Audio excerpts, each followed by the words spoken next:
G'day Guardians, it's Matt here, and today I'm bringing you a brutally honest overview of what's available from Xur this week. On this channel, you won't find me telling you that every second weapon is a god roll, because for the most part, they're usually pretty trash, but I'll try and keep things nice and objective for you. Xur is in the hangar on the tower, and the exotic weapon he's selling is Fighting Lion. At the moment, it doesn't have much of a place in the meta, and I don't think I've seen a single instance where anyone has used it this season. But if you don't have it, grab it, get the catalyst done before Witch Queen, because who knows, it might be useful. For exotic armor, we have Shinobi's Vow for Hunter, Synthoceps for Titans, and Ophidian Aspect for Warlocks. I would actually consider picking up two of these rolls, the Synthos and the Ophidians, because they're decently statted for their respective purposes. The Shinobi's Vow roll is very low in mobility and too pointy in resilience to be optimal in a build, but the others are great. Synthos are hot right now for solo Titan content, and this roll is high in resilience and discipline, which is optimal for Titans. Meanwhile, Ophidians have their place in the PvP meta for Warlocks, so having high resilience and intellect is crucial for that.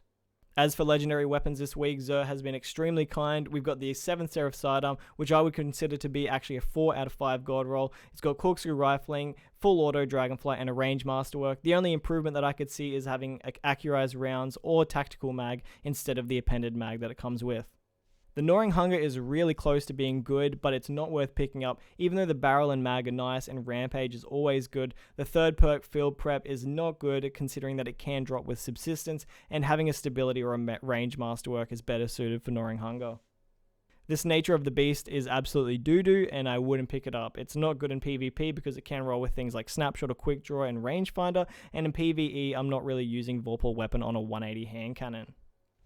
The 7th Seraph Shotty looks kinda nice, but you do want a better barrel on it, and preferably an assault mag or accurized rounds as well. And instead of slide shots, something like auto loading would be really good here, working as a PvE shotgun. For PvP, there's just better options. For the Long Shadow, just don't go there. This is awful. While not everything's perfect with this interference, once upon a time it was actually the DPS strat for Gardener Salvation's boss with full court on it. So if you don't have a copy of this with full court, I would just grab it and let it sit in the vault just in case grenade launchers come back to be the meta. And at the moment, Stars and Shadow is completely outclassed by the Messenger, and with how accessible the Messenger is with trials these days, I wouldn't bother picking this roll up at all. For legendary gear for hunters, the only thing that I'd recommend is the boots, as everything else has way too many stats in strength, and I just find that pointless since hunters can get their melee back through Gambler's Dodge, although these boots do have very little mobility, so they are kind of hit and miss. As for Titans though, I would really recommend picking up the arms and the chest pieces. They are both very pointy statted armor pieces that would be good in PvE or PvP depending on the builds that you're running. For Warlocks, the helmet and the chest piece are really pointy in different stats, which I could recommend for PvE and PvP also, so grab those while you can. But as always, if you don't have any of the exotic armor in your collections, grab them so that they can become world drops and hopefully roll with better stats.